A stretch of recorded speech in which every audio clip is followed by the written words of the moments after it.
founder and central president of this association.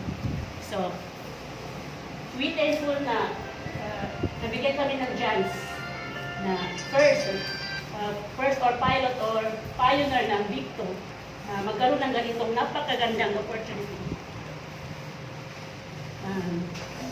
As a president, sobra po ako nagpapasalamat.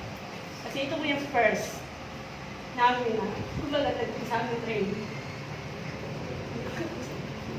Thank you talaga. So, kung ano man ang natutunan nyo dito, ito po yung aking mga umahat. Kumbaga, sila yung kasama ko, minsan nagda-down sa mga barangay. Para maturuan namin yung mga nanay o sa akin, pamamaraan na daan para may ipahayag ko yung gusto kong yung maintindihan nila sa sinasabi ng Islam.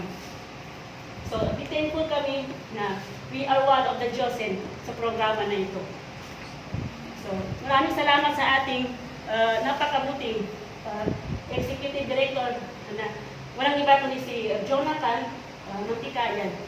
And also sa kanyang mga staff dito na napaka ganda ng approach at pag-assist sa amin. Wala na po kami masabi. Thank you talaga, thank you. Especially doon sa ilang araw na nagtuturo sa since na nag-start ng first batch and also now the second batch na mag-graduation na, parang graduation na rin na. So, naalala ko graduation because nariyan, basic lang pala ito.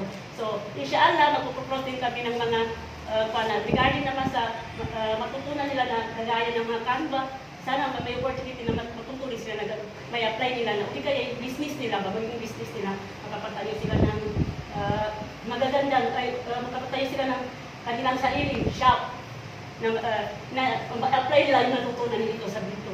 So, thank you talaga. So, nakalimutan ko, thank you rin sa ating Chief of Staff na si Arnold Caralag, sir. Thank you so much, sir, sa pag-alalay o pag-support dito sa amin. So, thank you and wassalam.